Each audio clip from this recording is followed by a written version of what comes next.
Olá pessoal, tudo bem? Aqui é o professor Super Malva. Vamos aí para mais uma videoaula, mas antes de mais nada vai lá, se inscreve no canal, ativa o sininho para não perder nada, daquele like positivo, não custa nada pessoal, ajuda bastante aí o canal, tá bom? E também ajuda bastante nossos colegas aí localizar os vídeos para poder auxiliar nos seus estudos, as inscrições, as curtidas ajudam bastante. Então, se inscreve no canal, dá aquele like positivo e vem contigo. Pessoal, vamos aí para mais uma videoaula, agora a nossa 10ª aula sobre a LDB, pessoal, e ainda continuamos aqui sobre o... agora nós vamos aqui para o título 6, pessoal. Não estamos mais no título 5. Título 6, que fala sobre os profissionais da educação. Vamos aí para o artigo 61. Deixa eu acertar aqui, que eu acho que está meio torta essa câmera. Senão... artigo 61. Considerando os profissionais da educação escolar básica, consideram-se, né, os que nela, estando em efetivo exercício, tendo sido formados em cursos reconhecidos. Então são quem, pessoal? Quem são os profissionais da educação? Primeiro, professores habilitados em nível médio ou superior. Quando fala médio, é o nível magistério, tá? Ou superior, para docência na educação infantil e nos ensinos fundamental e médio. Então aí os professores que estão habilitados, né, para docência na educação infantil e nos níveis fundamentais e médio. Outro profissional da educação, pessoal, são os trabalhadores em educação, portadores do diploma de pedagogia com habilitação em administração, planejamento, supervisão, inspeção, orientação educacional, bem como com títulos de mestrado ou doutorado nas mesmas áreas. Então a pessoa às vezes não trabalha na sala de aula, pessoal, mas trabalha na escola, o supervisor, o orientador pedagógico, o diretor, vice-diretor, tá? Tem um diploma ali de pedagogia, é também um trabalhador da educação e é um profissional da educação. Terceiro, trabalhadores em educação, portadores de diploma de curso técnico ou superior em área de pedagogia ou afim. Tá? Também é um profissional da educação. 4. Profissionais com notório saber, reconhecido pelos respectivos sistemas de ensino para ministrar conteúdos de áreas afins à sua formação ou experiência profissional, atestados por titulação específica ou práticas de ensino em unidades educacionais da rede pública ou privada, ou das corporações privadas em que tenham atuado, exclusivamente para atender ao inciso 5 do caput do artigo 36. Então vamos lá. O que é profissional com notório saber, pessoal? É aquela pessoa que não é um professor em si. Mas, por exemplo, eu trabalhei num projeto da Guarda Civil aqui de Guarulhos, que era um projeto de prevenção às drogas. Ali tinha muitos guardas civis, muitos deles não tinham formação de ensino superior, mas eles montaram ali um projeto de prevenção às drogas e ali eles foram formando outros guardas, né? E muitos deles não têm formação superior, mas eles tinham aquele saber acerca da prevenção às drogas. Então eram professores ali que não tinham habilitação por escrito, não tinham diploma, mas que têm o conhecimento ali para estar atuando ali, falando sobre prevenção às drogas para as crianças e os adolescentes. Então isso é chamado notório saber, entre outros profissionais também. Isso é chamado notório saber, pessoal. A pessoa não tem um diploma, uma formação ali de pedagogia, mas ele tem um conhecimento sobre uma determinada área e aí ele pode atuar na sala de aula, ensinando sobre, por exemplo, prevenção às drogas, ensinando, por exemplo, como ajudar os pais em casa, ou algum tipo de atividade, tá? Ou ensinando dicas de como estudar. Às vezes a pessoa, por exemplo, não tem um diploma de pedagogia, mas ele é um concurseiro, ele tem 30, 40 concursos aí que ele prestou, então a pessoa que tem muita experiência com concurso, ele vai auxiliar, por exemplo, numa faculdade, o pessoal a estudar para o concurso, ele pode entrar lá, né? Essa questão, pelo fato dele ter um notório saber, ele tem um conhecimento, uma experiência muito grande numa área, embora não exista diploma para concurseiro, mas aí a pessoa tem ali uma experiência muito grande e ele acaba podendo entrar na sala de aula e passar um pouquinho da experiência dele para os alunos, tá? Isso aí entra como notório saber. Aí ele entra como profissional da educação também, tá? Pessoal, vale aí falar, isso não cai em concurso, mas vale falar que foi um protesto muito grande dos professores. Eu confesso que eu também não gosto muito disso. Eu sempre defendi assim que para estar numa sala de aula tem que ter um diploma de pedagogia ou uma licenciatura. Por quê, pessoal? Porque assim, a pessoa tem a didática, ele sabe trabalhar, ele tem um diploma para atestar aquilo que ele está falando. Agora, quando a pessoa entra na sala de aula para ensinar, ela não tem sequer um diploma, pessoal. Se ele dá uma informação errada, se ele passa alguma situação ali, a responsabilidade não é dele, a responsabilidade ela cai sobre o professor titular da escola. Então eu acho muito complicado essa questão de uma pessoa sem uma certificação numa determinada área falando sobre qualquer tipo de assunto. Tá? Eu particularmente também não gosto, e foi uma luta muito grande dos professores contra esse tipo de ação, mas aí não teve jeito, acabou entrando na lei o profissional notório. Eu particularmente não gosto muito da ideia de ter uma pessoa, por mais que ela tenha experiência, ela não ter ali um diploma, um certificado na área que ela vai defender, na área do tema que ela vai defender ali, que ela vai explanar na sala de aula. Eu particularmente não gosto, tá? Porque eu acho assim que a pessoa acaba colocando a opinião pessoal dela, experiência pessoal, e muitas vezes isso acaba impactando de forma negativa. Tá? Então eu particularmente também não gosto, foi um protesto dos professores aí, mas acabou entrando na lei, o profissional notório entra como profissional da educação, o profissional de notório saber.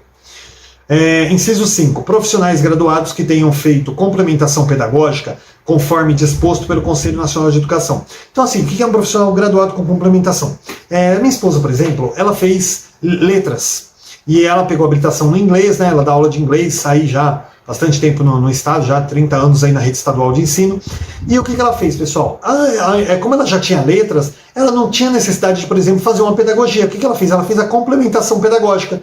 E isso habilitou ela para trabalhar com os anos iniciais aí, do ensino fundamental e também com a educação infantil. E aí ela entrou também na prefeitura, na rede municipal, e ela dá aula aí de educação infantil e também de educação fundamental de 1º a 5º ano na prefeitura de Guarulhos. E na rede estadual de ensino ela dá aula de inglês para o Fundamental 2. E também já deu aula para o ensino médio também, muitos anos aí da carreira dela. Então, ou seja, a pessoa que tem, por exemplo, profissional graduado aí, por exemplo, principalmente na área da educação, de história, matemática, geografia, ele pode fazer uma complementação pedagógica e dar aula nos anos iniciais do fundamental e também na educação infantil, sem a necessidade de ter que fazer uma nova faculdade aí, tá bom? Então entra aqui, ele entra também como profissional da educação, profissional graduado, uma vez que também ele vai ter a complementação pedagógica, né, pessoal? Ele vai já ser um professor ali habilitado nessa área.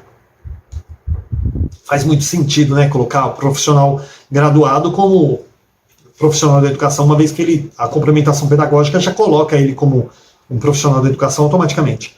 Parágrafo único. A formação dos profissionais da educação, de modo a atender às especificidades do exercício de suas atividades, bem como aos objetivos das diferentes etapas e modalidades da educação básica, terá como fundamentos. Então vamos lá. Formação dos profissionais da educação. Para quê, pessoal? Para atender às especificidades do exercício das suas atividades, ou seja, a formação dos profissionais de educação é uma coisa contínua, uma coisa assim, a educação ela vai mudando, ela vai revolucionando, ela vai, como chama a palavra lá, se evoluindo, né? Fazendo um upgrade aí. E dessa forma, a formação dos professores também tem que acontecer da mesma forma, para que o professor esteja sempre atualizado aí sobre as novidades da educação, as novas formas de ensino, e não fique igual esses professores, com perdão da expressão, esses professores dinossauros aí que falam assim, não, eu sou professor há 40 anos, sempre trabalhei assim, vou continuar assim até o fim da minha carreira. Não pode, pessoal, tem que se readequar aí para que a educação possa evoluir, de um modo aí atender de forma melhor aí, que as crianças possam ter uma metodologia mais prática de ensino, que eles possam ter uma facilidade maior para aprender, tá bom? Então a gente não pode se apegar a metodologias tradicionais aí de 30, 40 anos atrás e falar, eu sempre trabalhei assim, tá? Então por isso a formação continuada aí é muito importante. E ela tem como fundamentos essa formação, pessoal. Primeiro, a presença sólida da formação básica, que propicia o conhecimento dos fundamentos científicos e sociais de suas competências de trabalho. Então, assim, o professor tem que ter aquela formação básica a respeito do seu trabalho também. Segundo, associação entre teoria e prática, mediante estágios supervisionados e capacitação em serviço.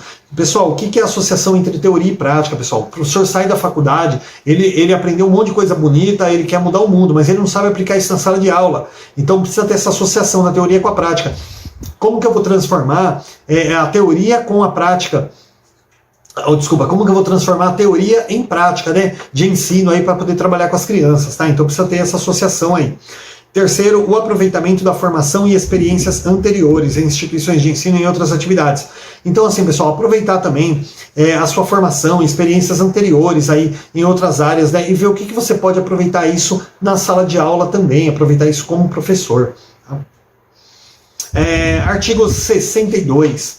A formação de docentes para atuar na educação básica far-se-á em nível superior, em curso de licenciatura plena, admitida como formação mínima para o exercício do magistério na educação infantil e nos 5 primeiros anos do ensino fundamental, oferecida em nível médio na modalidade normal.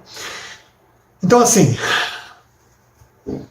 para atuar na educação básica, pessoal, é necessário aí o nível superior, na licenciatura plena, na área que ele vai trabalhar, ou né, o magistério ou o curso normal superior para aquele que vai trabalhar ali na educação infantil e também na educação fundamental de 1º a 5º ano. Gente, tem uns artigos aqui que são meio idiotas, né, para falar a verdade, desculpa da palavra, porque, é óbvio que o cara, para ser professor, ele tem que ter a formação de professor em alguma matéria, né? Ou no caso da educação infantil e fundamental 1, ele tem que ter o magistério ou a pedagogia. Então, tem uns artigos assim que eu não sei de onde esses caras tiram, viu? Parágrafo 1º. A União, Distrito Federal, Estados e Municípios, em regime de colaboração, deverão promover a formação inicial, continuada e a capacitação dos profissionais do magistério. Então, seja a União ou seus pares, né, eu já falei isso em outra aula, né, quando eu falo assim, seus pares é Distrito Federal, Estado e Município. Então, a União, juntamente com seus pares, aí, em regime de colaboração, eles devem promover essa formação continuada, formação inicial e a formação continuada também, e a capacitação aí dos profissionais do magistério, né, para que os professores estejam aí sempre atualizados aí, em relação à educação. A formação continuada e a capacitação dos profissionais do magistério poderão utilizar recursos, tecnologias de educação à distância. Então, para você, por exemplo, trabalhar uma formação continuada com o professor, uma metodologia nova, um letramento que veio surgindo aí nos novos tempos, ensino de 9 anos, todas essas coisas novas que foram surgindo, pessoal, pode ser trabalhado também à distância. O professor não é uma criança, ele sabe aprender ali à distância, fazer as atividades, depois vai lá, presta uma prova, presta um exame, né? Afinal de contas, o professor, se ele faz uma formação continuada, é puro interesse dele em realmente melhorar o seu currículo ali. Então, nesse caso aí, pode ser feito, não vai desabonar o professor em nada, tá? Terceiro parágrafo. A formação inicial de profissionais de magistério, ela dará preferência ao ensino presencial, subsidiariamente fazendo uso de recursos e tecnologias de educação à distância. Então, assim, pessoal, para você fazer uma faculdade de pedagogia, né, o magistério hoje já nem existe mais, para você fazer uma faculdade de pedagogia, uma licenciatura, preferencialmente, gente, tem que ser o ensino presencial. Por quê? Porque se a pessoa já não tem o contato com a educação, ela está entrando de cabeça num mundo novo na vida dela, ela vai ter muitas dúvidas, como uma criança no ensino fundamental. Ela vai ter, no infantil e no fundamental, ela vai ter muitas dúvidas ali, ela precisa esclarecer aquilo ali, ela precisa ter um contato ali tete a tete com os colegas, com o professor. Então, preferencialmente, é legal fazer isso de uma forma presencial. Na medida do possível ali, né, se não for possível, pode até fazer modo EAD, mas é interessante que ela faça presencial.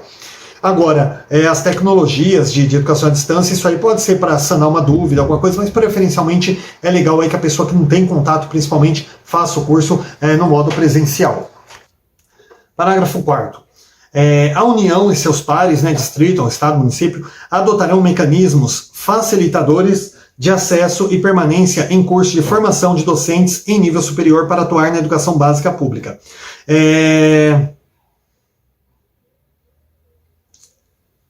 Então, assim, pessoal, a União, Distrito Federal, Estados e Municípios, eles vão adotarem mecanismos para facilitar o acesso e a permanência dos professores também, porque assim também, olha, eu particularmente, pessoal, a menos que eu tenha entendido errado esse parágrafo aqui, eu não concordo muito com ele, né? Porque aqui está falando sobre mecanismos facilitadores de acesso e permanência em curso de formação. Isso aqui dá uma impressão, pessoal, que está falando assim sobre, tipo, não pega pesado aí, que senão os caras saem e a gente fica sem professor.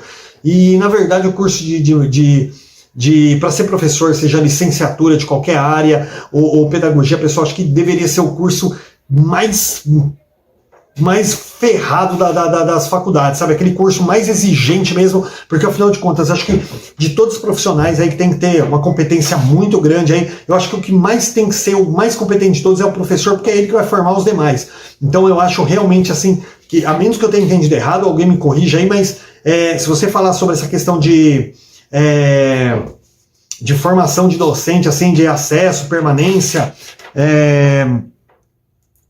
gente, eu não gosto muito dessa ideia aqui sobre você facilitar as coisas, sabe? Não, o acesso tudo bem, você tem que facilitar o acesso para que ele possa entrar, mas facilitar esse negócio de permanência, assim, tipo, não pega pesado aí, porque, gente, pelo amor de Deus, né, o professor é o camarada que mais tem que ter uma boa formação, a menos que eu tenha entendido errado. Tá? Agora, se for a permanência nos cursos de formação, assim, para que a pessoa possa dar continuidade no curso, tudo bem, mas tipo, não apertar muito a porca ali para o cara não sair fora e procurar outro curso. Isso aqui eu não concordo muito. Talvez eu tenha entendido errado, mas eu já vi tanto absurdo aqui na LDB, pessoal, que não é muito difícil de acreditar. Parágrafo 5º.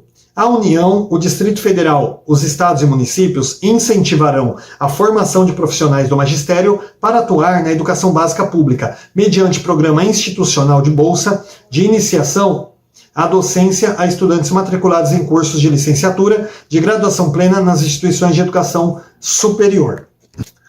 Então, pessoal, esse parágrafo 5º aqui, ele fala sobre o incentivo, né, para pessoa que está entrando aí na licenciatura, na pedagogia e tal, de repente não tem condições de pagar, está falando sobre o incentivo da União dos Estados, Municípios, Distrito Federal, de auxiliar esses estudantes aí através de bolsas de estudo, bolsa de iniciação de docência, por exemplo, fornecer uma bolsa gratuita aí para a pessoa, aí, pelo menos no começo, né, para incentivar. Isso aqui eu já acho legal. Parágrafo 6º. O Ministério da Educação poderá estabelecer nota mínima em exame nacional aplicado aos concluintes do ensino médio como pré-requisito para o ingresso em cursos de graduação para a formação de docentes, ouvindo o Conselho Nacional de Educação. Aqui está falando que o Ministério da Educação ele pode estabelecer uma nota mínima aí para aqueles que possam ser... Gente, isso aqui na verdade eu acho que foi meio até... derrubado aí, porque chegava a ser um pouco de absurdo, né? A pessoa que, por exemplo, concluiu no ensino médio, fala, eu quero fazer pedagogia, mas a sua nota não está muito boa não, né, tal. Isso aqui foi meio que derrubado aí, né? O pessoal não gostou muito da ideia, porque falou, eu acho positivo, né? O cara para ser professor também não pode ser assim, pega o pior aluno da sala lá, o cara, você é professor de história, de matemática, não dá, né? Tem que ser um professor, um aluno realmente. Só que aqui fica uma coisa meio discriminatória, né? Que tipo assim, o cara, se você acaba. Olha, para vocês verem, aqui nos outros parágrafos, fala sobre essa questão de adotará um mecanismo facilitador, incentivará, e aí depois o cara vem aqui no sexto, né? O quarto e o quinto fala sobre isso, e aí chega aqui no sexto, o cara fala assim sobre uma nota mínima para quem quer ser professor. Ou seja, o camarada, ele até quer ser professor, tem uma boa vontade, de repente ele vai até se tornar um bom professor, mas terminou o ensino médio com uma nota meia boca ali, né, com uma como que chama lá? Esqueci, as notas finais lá, né, uma média meio baixa lá, aí fala assim, não, você não pode fazer porque a sua nota foi baixa, vai fazer uma recuperação, gente, aí você, em cima você faz um monte de coisa para facilitar, chega aqui no sexto, por isso que eu falo para vocês que tem muitos absurdos aqui, né, então aqui tá falando sobre... ele poderá estabelecer uma nota mínima em exame nacional aplicado aos concluintes que quiser ingressar aí no curso de graduação para formação de docentes, né? Então, é meio absurdo isso aqui. O parágrafo 7 foi vetado. Parágrafo 8. Os currículos, né, dos cursos de formação de docentes terão por referência a BNCC, certo? Aí já tem que trabalhar isso em cima da BNCC, os currículos do curso de formação de docentes. Artigo 62A.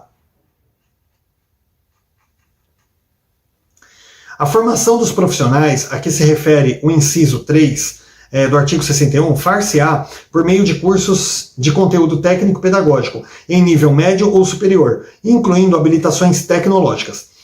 Então, assim, a formação dos profissionais... ela se fará por meio de cursos de conteúdo técnico-pedagógico, tá?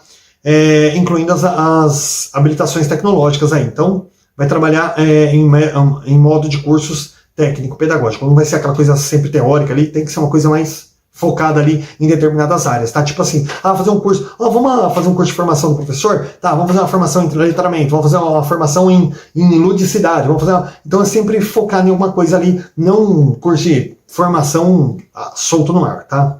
Parágrafo único. Garantir-se-á formação continuada para os profissionais a que se refere o caput, no local do trabalho ou instituições de educação básica superior, incluindo cursos de educação profissional, cursos superiores de graduação plena ou tecnológicos e de pós-graduação.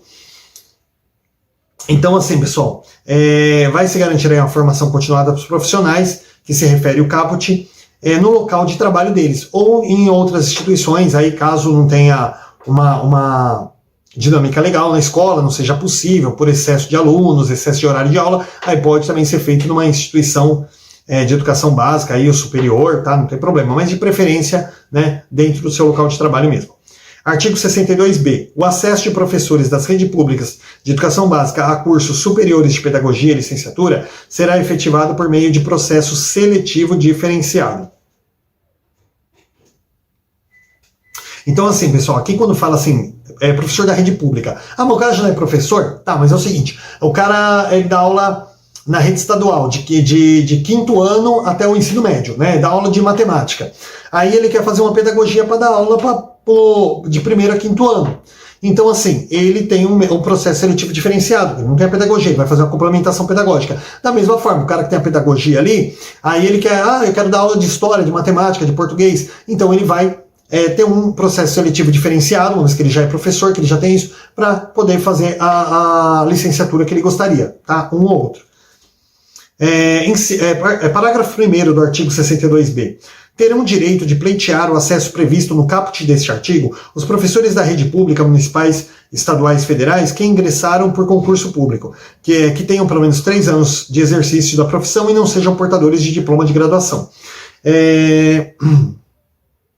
Então aqui, pessoal,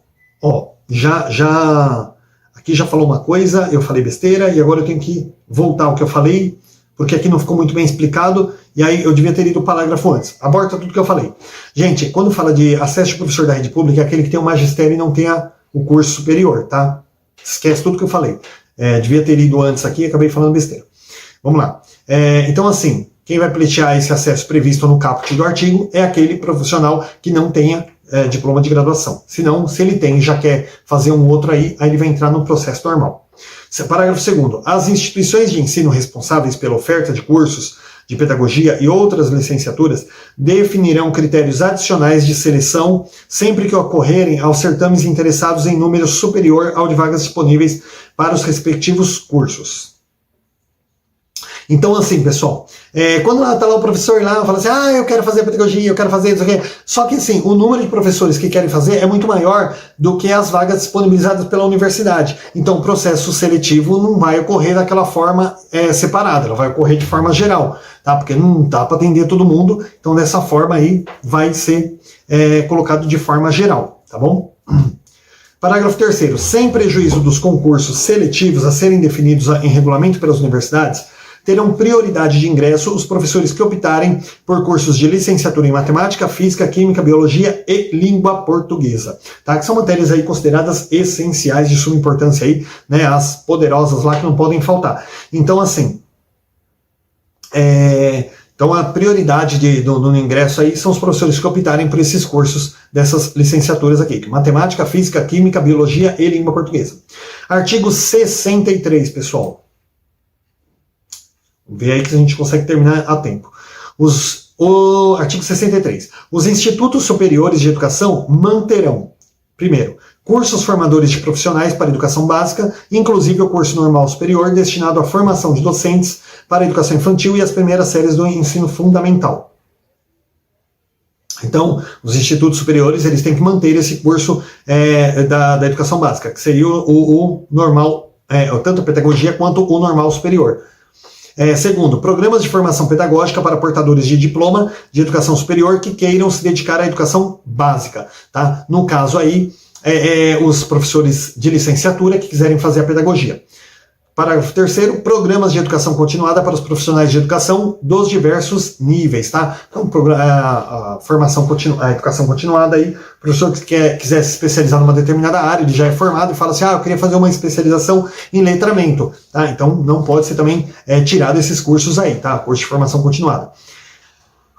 Artigo 14. A formação de profissionais de educação para administração, planejamento, inspeção, supervisão, orientação educacional para a educação básica será feita em cursos de graduação, em pedagogia ou em nível de pós-graduação, a critério da instituição de ensino garantida nesta formação a Base Nacional Comum Curricular. Então, o artigo 64, pessoal, ele fala sobre o quê? Formação de profissionais de educação para a administração de escolas, planejamento, inspeção. Isso aqui tem muito cargo aqui que nem existe, pessoal, viu? Que pelo amor de Deus, né? É a mesma coisa se você contratar um monte de operário lá, um bate o prego, o outro arranca, o outro desentorta e o outro bota de novo no saquinho. Então, assim, na verdade, nem tem tudo isso aqui, mas está lá. A formação de profissionais da educação para administração, planejamento, inspeção, supervisão, orientação, tá? As diversas áreas aí. Artigo 65. A formação docente. Artigo 65. A formação docente, exceto para a educação superior, ela incluirá a prática de ensino de no mínimo 300 horas. Tá? Então a formação docente aí, pessoal, ela precisa ter no mínimo aí 300 horas, exceto aí para a educação superior. Eu acho muito patético isso aqui, porque fala sobre educação superior só para licenciatura. Só que o cara que é formado em pedagogia, ele tem a formação superior, né? E não é considerado. É considerado como ensino médio. Claro que a pedagogia é um curso superior. Mas aqui a LDB meio que trata assim, né? Tipo assim, ó, professor de educação fundamental 1 e infantil é tio, né? Não é professor. Então aqui quando eles falam sobre a educação superior, é a licenciatura. Então assim, pessoal, aqui fala sobre a prática de ensino de no mínimo 300 horas. Isso aqui, pessoal, tá falando sobre os estágios, tá? Então a pessoa que tá na formação docente ali, que está estudando para poder fazer a nova faculdade e tal, ela tem que ter o estágio para garantir ali que ela realmente consiga um pouco de experiência para poder ter a sua conclusão. Não pode ser só a questão da teoria, tá? Artigo 66. A preparação para o exercício do magistério superior far-se-á em nível de pós-graduação, prioritariamente em programas de mestrado e doutorado. Então, assim, pessoal, a pessoa que tem aí o magistério superior, que no caso seria o normal, né, superior, ele far-se-á em nível de pós-graduação, prioritariamente em programas de mestrado e doutorado, tá? Parágrafo único. O notório saber, reconhecido por universidade, concurso de doutorado em área afim, poderá suprir a exigência de título acadêmico, tá? Artigo 67. Os sistemas de ensino promoverão a valorização dos profissionais da educação, assegurando, inclusive nos termos dos estatutos e dos planos de carreira do magistério público. Então, os sistemas de ensino eles vão promover a valorização dos profissionais da educação, assegurando o quê, pessoal? Primeiramente, ingresso exclusivamente por concurso público de provas de títulos, tá? Então, entrar aí na área pública aí do magistério somente por concurso público de provas e também de titulações. Não é ou titulações, é e titulações, tá? É concurso pela prova e também pela titulação. 2. Aperfeiçoamento profissional continuado, inclusive com licenciamento periódico remunerado para esse fim. Pessoal, isso aqui, ó, a aula do professor Davi me ajudou bastante. Fala sobre o professor que quer fazer, por exemplo, um aperfeiçoamento ali numa determinada área, num outro estado, de repente num outro país, ele pode até requerer, desde que seja uma coisa própria daquele trabalho dele, ele pode até requerer aí um licenciamento remunerado, né, para poder estar dando essa continuidade aí. É claro que é muito difícil uma prefeitura, a rede estadual, conceder a licença remunerada, mas pode requerer. Inciso 3º, piso salarial do profissional, que é extremamente importante, tá? Hoje nós temos aí o piso salarial do professor, não é grande coisa, mas pelo menos já diminui a questão da exploração, né? Inciso 4, progressão funcional baseada na titulação ou habilitação e na avaliação do desempenho, tá? Isso aqui também é muito legal, pessoal, que é essa progressão que o professor tem, que é uma tabela horizontal e vertical, que vai também melhorando ali o seu salário, né? Isso aí vai fazendo até com que o professor se tenha estimulado a fazer cursos aí, que sempre vai conseguindo os certificados de horas que vai auxiliando aí na sua progressão. Inciso 5º, período reservado a estudos, planejamento e avaliação incluído na carga de trabalho. No caso aqui da Prefeitura de Guarulhos, nós temos a hora atividade, que é uma hora que é feita depois da aula, dependendo do período, é feito antes da aula, né? Essa hora de planejamento, de contato com os outros professores aí, para uma boa articulação do trabalho. 6º, condições adequadas de trabalho, né, pessoal? O professor também não pode trabalhar de qualquer jeito aí. Nós temos aí, inclusive, tem um filme aí que, puxa, nem me lembro o nome dele aqui, vários filmes que tem aí que os professores vão assumir escolas na periferia e chega lá, é um galpão velho, não tem mesa, não tem nada, isso aí não pode. O professor tem que ter uma boa condição adequada de trabalho aí para poder realizar um trabalho de qualidade com os alunos também, né? Parágrafo 1º, pessoal. A experiência docente, ela é um pré-requisito para o exercício profissional de quaisquer outras funções de magistério, nos termos das normas de cada sistema de ensino. Ou seja, pessoal, para a pessoa, por exemplo, ser um diretor, ser um supervisor, ser um coordenador pedagógico, no caso do Estado, ter um dirigente educacional, ele tem que ter tempo de sala de aula, um tempo mínimo. Algumas redes aí 2 anos, outra 3, outra chega a ser até 5 anos. Por quê, pessoal? Não pode. Você tem que conhecer o interior da sala de aula, conhecer a realidade dos alunos ali, conhecer o trabalho do professor para poder chefiar o professor. A pessoa sai de uma faculdade de pedagogia, eu vou ser diretor direto. Gente, não vai parar professor na escola dele. Então tem que ter, tá? Para exercer qualquer outro cargo do magistério na rede pública municipal, tem que ter tempo de sala de aula ali, tem que ter a experiência docente, é um pré-requisito. Parágrafo 2º, para os efeitos do disposto no parágrafo 5º do artigo 40 e no parágrafo 8º do artigo 201 da Constituição, são consideradas função do magistério as exercidas por professores e especialistas em educação, no desempenho de atividades educativas, quando exercidas em estabelecimento de educação básica em seus diversos níveis de modalidade, incluída, além do exercício da docência, as da direção de unidade e as da coordenação e assessoramento pedagógico. Então, pessoal, são consideradas funções do magistério todas aquelas exercidas por professores e especialistas diversos aí que trabalhem focados na área da educação. Às vezes a pessoa tem lá um diploma de pedagogia, mas ele trabalha como cozinheiro, né, na escola. Não, aí não entra, né, pessoal? Ele tem que trabalhar focado ali na área, diretamente ligado à área da educação para ser considerado. E por último aqui, pessoal, parágrafo 3º, né, para a gente encerrar essa aula bem longa, bem técnica. A União prestará assistência técnica aos estados, Distrito Federal e municípios na colaboração de concursos públicos para provimento de cargos dos profissionais da educação. Então a União, pessoal, ela vai prestar uma assistência técnica aí ao Distrito Federal, aos estados, aos municípios, toda vez que eles necessitarem de abrir um certame aí de concurso público para poder completar o seu cargo do magistério. Tá bom, pessoal? Então essa aqui foi a temática, essa aula foi sobre os profissionais da educação, do título 6 aqui, e vamos dar continuidade na próxima aula, pessoal. Por enquanto a gente faz uma pausa aí, bons estudos, até a próxima aula.